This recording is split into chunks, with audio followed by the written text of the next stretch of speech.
Good evening and welcome to Laughing Monkey Music Show. Today I'm Kory Clarke, Warrior Soul. Welcome back. How are you? I've been great. Yeah, love the background there. It's nice. Got the very arty.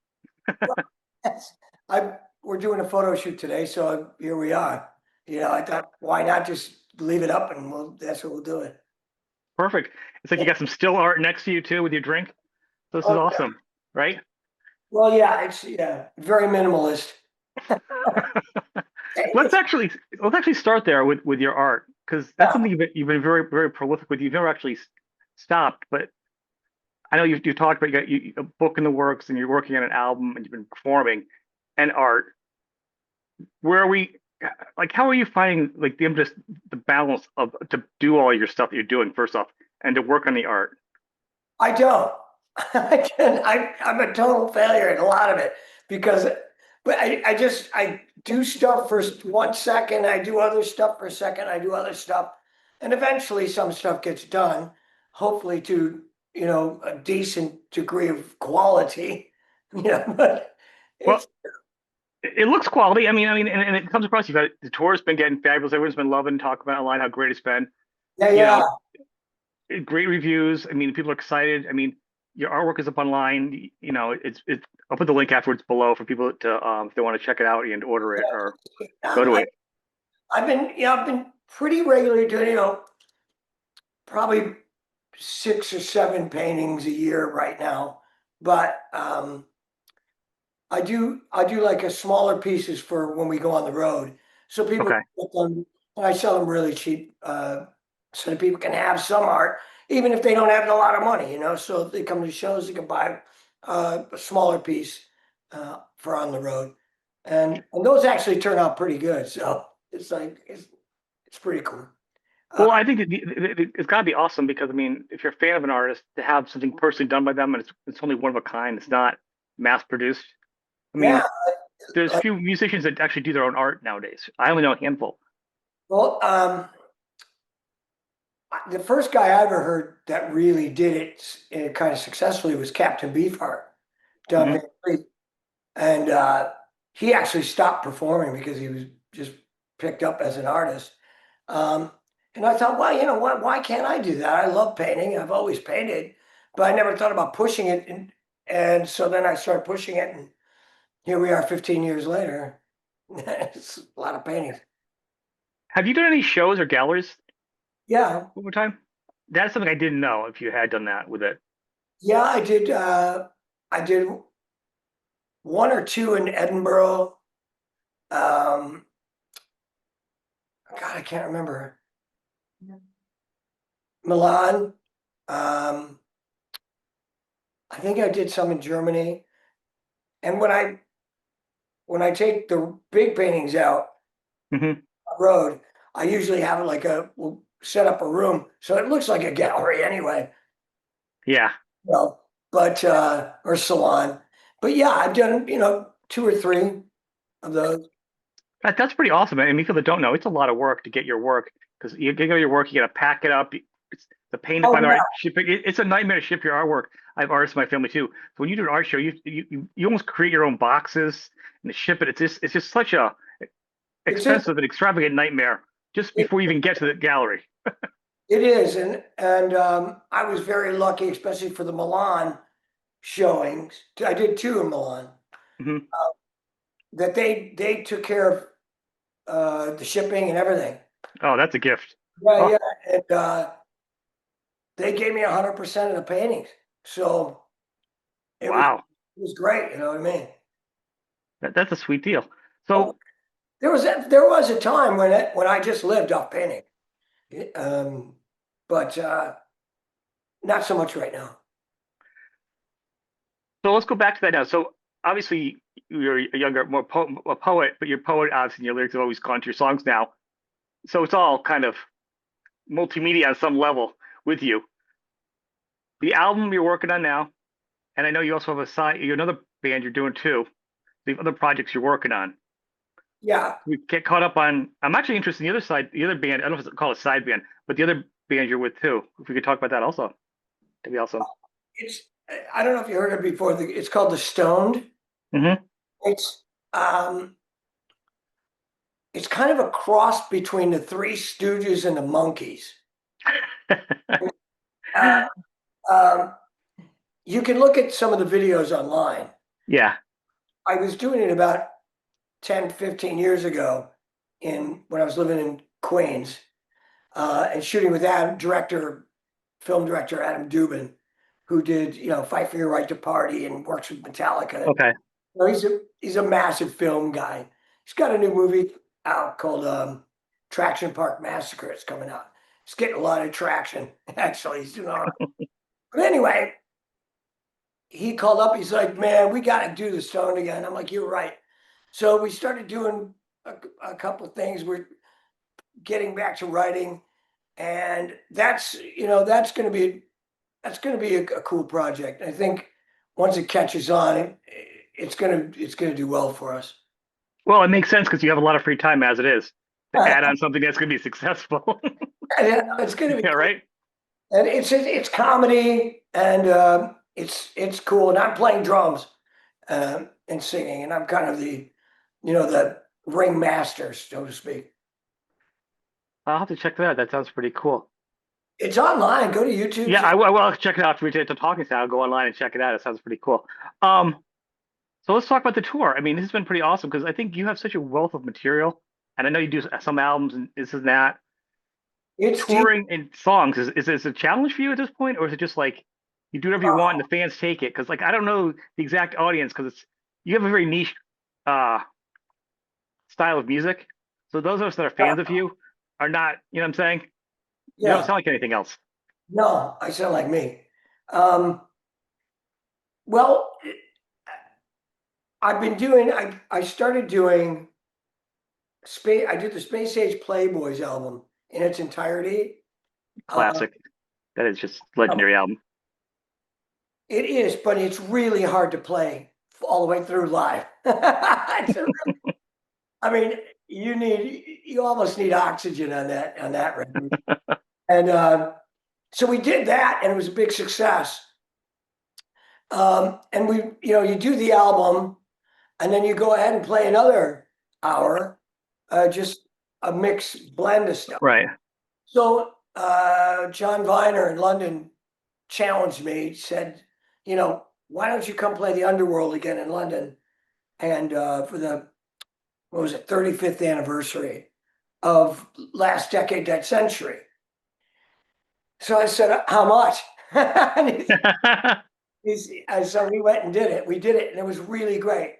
Um, and then we just went really off the charts on picking off of all the records. And it's amazing the continuity. I mean, even from different players and different times, there's still this continuity. That's kind of this thread, which must be my vocal. Your voice, your lyrics, and your sound and vision. I mean, you are the thread. You know, Yeah, you but you you're the captain of the boat. I mean, it's going to come down to. I mean, you've had. I must have looked at. Oh God, 20, 30 people in the past, like a rock and roll high school thing go down there. You know what I mean? Um, a lot of guys that play with me end up playing with a lot of other people too. yeah, it's just I joke, but nowadays it's very common. There's a lot of artists that they almost have like an auxiliary artist that when they're in an area. I know you do the same thing. There's a couple of people you have, especially when you tour overseas. It's just so much more financially easier on an artist. It's more like a jazz guys like Ornette Yeah. Cole, um, you know, uh, Coltrane, Miles. You get the guys, that and people on the scene know these other guys, so it's kind of cool to mix and match a little bit, different gets a little different flavor, Oh yeah. and we're all family. All the guys that play with me, I call it my stable, and they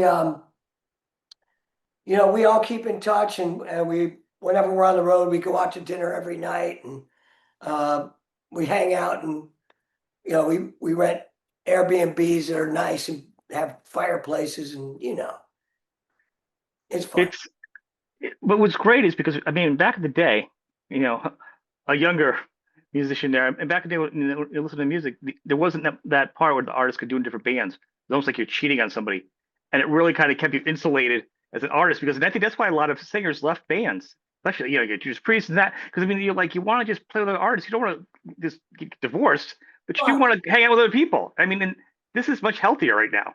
Wait, you can do it. it works for me, man. That's all I can say. I Uh, think a lot of people do that now. It's very and help. I think it helps creativity. yeah, Better songs are coming out from people. You know.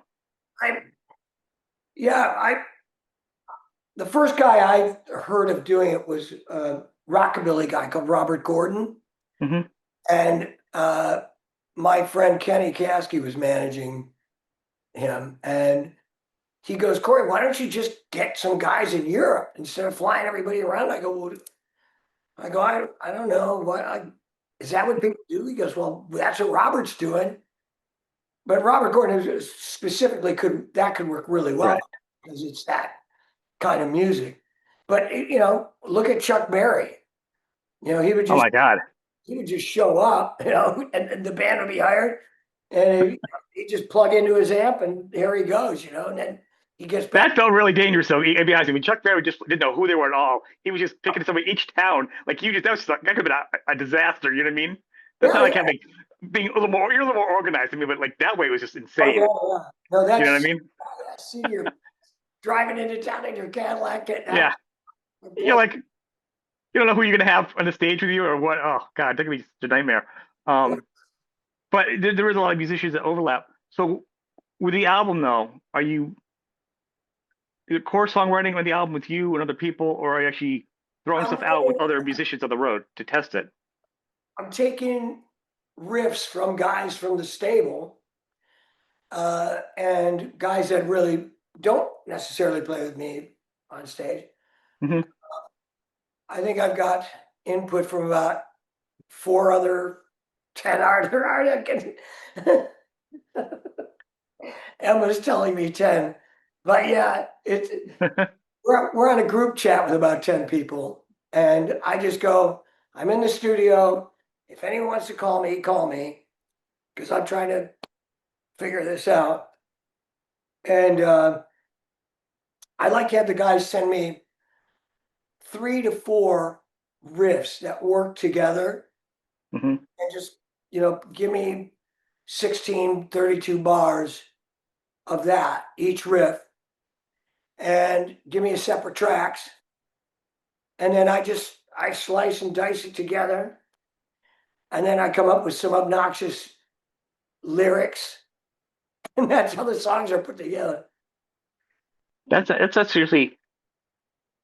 It's very helpful for songwriting for nowadays. I mean, do you miss the difference, or do you think is it easier for you as an artist to be able to do it that way, or the fact is since COVID, people that didn't record at home, I'm stepping back saying this, had to do it, and a lot of the older star artists go, I kind of like it because when I'm done, I unplug and I go back upstairs and I Yeah. see my family for dinner, and I can kind of find a balance. And then some artists are like, this sucks.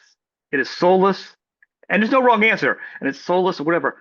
So I guess I'm asking you is like, is there a balance? Like, what do you think? Is it easier to do it one way or the other? Is it missing something? You know what I'm saying? Or for you to write songs alone? Probably the most productive way for me to write is to be on drums with the mic, Hmm. playing with the guys, a guitar player and a bass player, or just a guitar player, or a keyboard, or just one on one, me playing, and I see what the riff's coming, and I can do the changes as I'm going. I can sing while I'm doing it. Yeah, I record it and control all of that, so that's the most efficient way to do it for me. But if some guy comes up with a really nice riff and I go, can you just give me a little bit more of this or that? Or I'll take 2 of his riffs and I'll flip them on and flip them around, and I send it back. It's like, there you go. It was always there. So I'm a producer-ish guy. So yeah. I don't know. I think I don't lose any juice if I'm not in the room with everybody. It almost feels like it might be better for you because it feels like you are definitely um there's songwriting and there's composition. I always think about like and it really feels like you kind of almost look at it as a rock and roll composition the way you look at it. where you're chopping and putting together, you know, Yeah. pieces. And you don't necessarily need to be in the room because you can be taking Oh, this from Edinburgh and this one from Ireland and this one from the USA, and you can put them together and just kind of move them around and yeah. then put your stuff to it. I, you know, and in the process, if you send something out to everybody, somebody's gonna go, hey, you know what would sound cool here, just this little bit here. Oh, that's great, So then I can just chop it in, Right. you know. I mean, it would be a lot. It would probably be a bit more helpful if some of the guys were a little more proficient in the recording studio as far as engineering. Right. You know, we Well, that's always been the challenge of musicians, all right. Surprisingly, I think COVID showed a lot of weaknesses in who could record. And I'm not even saying as a dig because I've got my own. I'm saying like growing up, I did recording so early on. I assumed everybody that can play music can record, has some kind of basic knowledge. That's what I assumed. You know what they yeah, say about that. guess As I what? got older, and you learn because there's a lot of technology and a lot of knowledge. But as I learned and I played guitar later in life, I'm like, my favorite guitar players can't read music, don't know any of the notes, and they play by this. Most people I know can do like two or three things in their guitar amp. They don't know any production. Like, there's a lot less known, and it's not a bad thing. It's actually very Well, relatable. It's very relatable to the rest of us that felt like, oh my God, you know? yeah, I mean, if But it brings me to your problem right here, where you still need somebody to be a little more proficient to help you chug along. well, it would help because if you send me WAV files that are, if I could just talk to you on the phone and then here we Yeah. go, just send me the WAV files. But a lot of these guys are like, I got to go in the studio. I got to get my guy to do it. So but it ends up getting done. It doesn't matter really. Or they all have the different digital interfaces than in the same one. At least you guys, like, we all have to be on the same interface, guys. We can't, we can't be all using something different. Don't use GarageBand. We're all using other garbage stuff. Oh yeah, it's all over the place. Oh yeah, I mean, just one thing. Everyone's gonna be on the same page at least to save the headaches. I settled on Pro Tools 20 years ago or more. Well, at least look at the basics, but upgrades crashes out the systems, and it's a whole nightmare. Yeah. So So I try other stuff. I do Luna and stuff like that. But if for major editing, I will still use Pro Tools. well, that's the rabbit hole, right? Because then you start playing with something new. I do that with video editing. I'm like, next thing you know, it's like 3 hours later, and you didn't even do what you meant to do because you're like, I thought this cool little thing, or it was a patch, or was this. This could be a great idea for a song or for a video, and the next thing you know, it Yeah. goes nowhere, and your time's gone, right? Yeah. Yeah, that's pretty much it. You're like, I could have been painting something for 3 hours, or writing a song. I don't know what the hell I just did for that long. Um, Painting can be such a bitch too, man. I'm telling you, it's like I've got it, I've got it, I've got it. It just needs that, and that's fucked. It's like you got to go another 3 hours, to kind of pull that out. But eventually, your mistakes, I believe, lead to better. Greatness. Well, it's either greatness or not. I mean, that's usually the thing, right? There's no risk without a reward, right? Do you do it all yourself, or do you have somebody in the studio work with you also, like to bounce ideas off of? I have somebody that works with me now and again. Uh, Okay. for painting, you mean? No, no, no, no. I meant for like recording. For painting is more an opinion. It's very, I think that's really inside it. You know what I'm saying? But I meant like for recording, at least to give you an outsider. Although for painting, it's good to have somebody that can be honest to you and be like, that's not your best. You're really kind of just dialing it in. That is also kind of good, actually, if you bring it up. It's cool. It's like, but it's like my better half is very good at painting herself, so she Oh, lets she lets me know how things are going. I love that. That is awesome. Is that Emma who does that? That's awesome. And she's like that with the recording too. Ah, oh, okay. So I've been talking to her. Yeah, she's awesome. That's awesome. I love that. Give you a hard time. Um, but yeah, I do want to say like one thing I always noticed your music, and I always notice a lot of musicians. The handful of musicians that write songs that are drummers really have a driving tone to the music, even if you're not playing the guitar.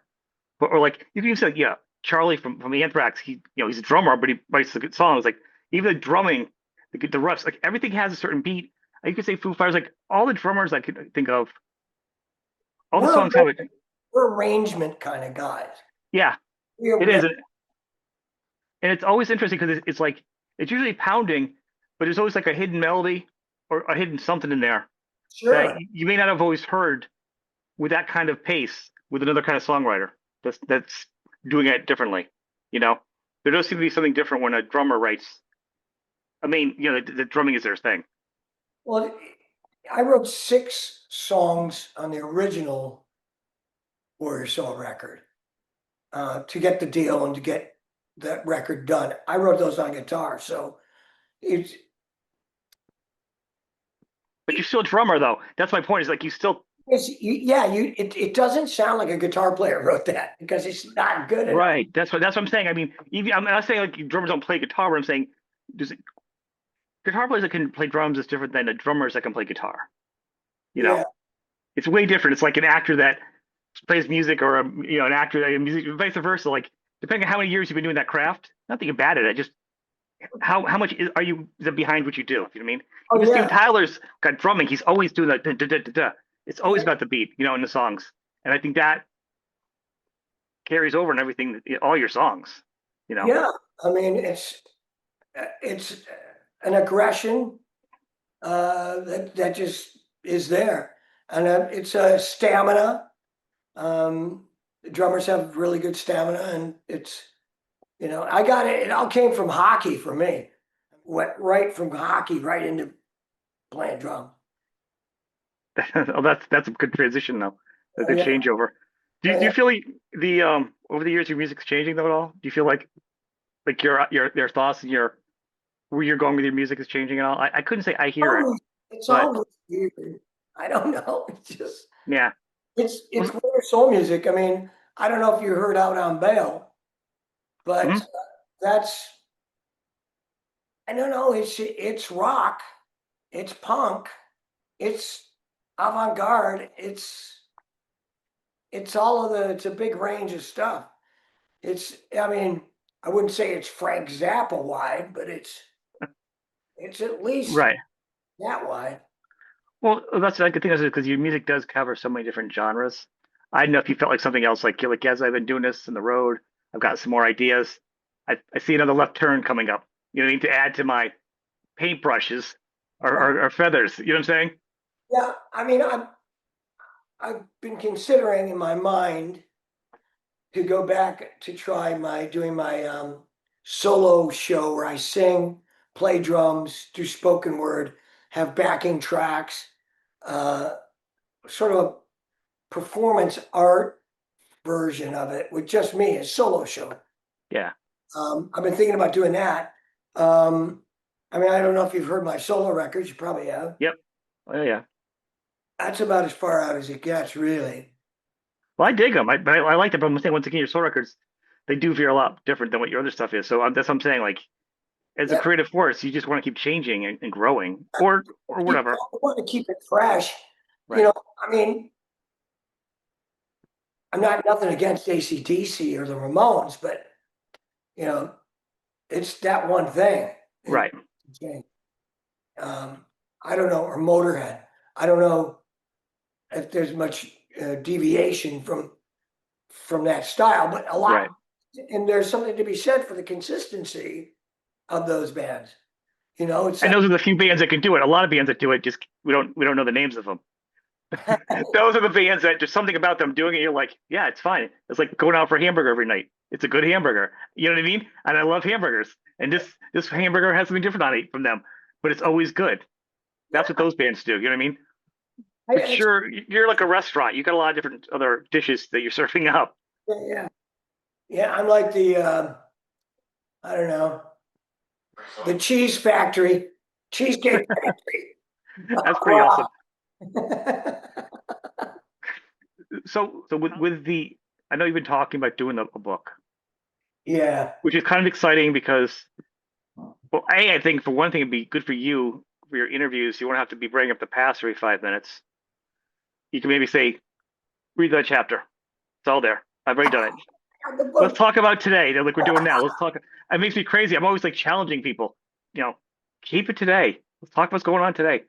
Your past is interesting, but if you put it in a book, you're like, done. Yeah, yeah. Once it's in the book, I think I actually need to do the book to progress my career at this point. Oh yeah. I think I need to, because the book, it's, if I tell even a quarter of what's going on in my life, it's, Well, I think because your it's attitude, Nikki's. it's good. And if you do a book, you've got to do your own audio for your audiobook because your voice is just too Oh, really? bad. Oh yeah, because you do audiobooks and sometimes people that write them do their own. I think Keys probably did his, but some people, if other people do them, you need to do it in your voice because I it's was just. looking at Axel do it. Then you have to name your biography there too after it. No, but it would be Chinese democracy. It would be cool though if you did it with your voice. So I think that would definitely be something a little extra special. Plus, you can pay yourself for it because you doing it, one extra thing you're doing that you're not paying for somebody. Did Keith Richards do that? I don't know if he did it for his. I didn't do the audio, but I read his book. But I've done a bunch of audiobooks lately, going to work, and I've been hearing a lot of musicians doing their own, and I'm like, this is kind of a cool thing. It's a good idea. I'm always wondering. Like, I feel like as things in life happen, that with all the politics, I imagine you probably have enough material. I'm trying to see like a double album coming out because it's been so crazy. Well, What's been going on? You could like have like, or maybe a triple album. I mean, like literally with all enough material, what's going on? Because that's just in a way, I've already done that album a few times. really, yeah. A lot of your stuff translates over, holds over now. Those, but Ideas about the banking system and oligarchs, otherwise known as Republicans. But the new record is called Rock'em Sock'em, and it's got real estate, banking, etc. I just bought some precious metals. I'm going to probably say something about that in this something. that would be great. I love it. I buy precious metal, and what happens to me? Next time for U.S. dates, I missed you last time you were in my area last year around this time Oh, of year. What about touring the well, U.S. maybe in the future? hey, but it's such a patchy sort of fan base. I got a few guys here and a few guys there. I mean, you add them all up, it's like I sell records and it's great. But to go out and tour like that is kind of tough. My band's all over in Europe. Yeah, well, Europe's better for musicians like you and for rock bands. I mean, honestly, the U.S. is really hard for most artists. That's what I was asking you. It's not like I get why you guys can't. Why it's hard. Just financially from town to town, it's a nightmare. It's ridiculous, and the political climate, etc. Oh yeah, It's ridiculous. you'll be So lucky if they let you back in the country every time you leave. lucky. Oh, I'm not allowed in. Well, see you later. Please. That's great. So, where are you now? Because I think the last time we talked, were you living like in Spain or Germany? I don't know. You were living somewhere. I don't think you were living somewhere different. I was in Greece, but I'm in Florida now. Probably way different. You couldn't get any more opposite, I don't think. But I'm here The North Pole. I'm here for a good reason. Alligator wrestling. That's the only thing. Not exactly. All right. I'm sure it's a good reason. I'm just harassing you. All right, man. I want to thank you. It's always a pleasure talking to you. I'm a big fan of your music. And Oh man, I'm so glad you took the time to talk, and definitely check out there's probably some photos of some of my art showings somewhere online. I'm sure they're out the stoned. yes, those are two things I'll be doing right after we get done with this tonight. People, all the links are going to be below. Check him out, support him when he's around. He's got enough things going out, and I'm hoping for the book, and I'm hoping, the music in the book next year. Somebody wants a painting, let me know. Yeah, that's the other thing. So you actually do commission paintings too, right? So we'll add that. All right, well then there you go. And you're real easy to get in touch with too. People just reach out to him on the socials or whatever it is, and someone will get back to you. Whether it be you or Emma, or someone will definitely track you down. Yeah. Okay. Yeah. Thank you. I appreciate it. Thank you, Emma. Talking to you. Take care. Yeah. Bye bye. Bye bye.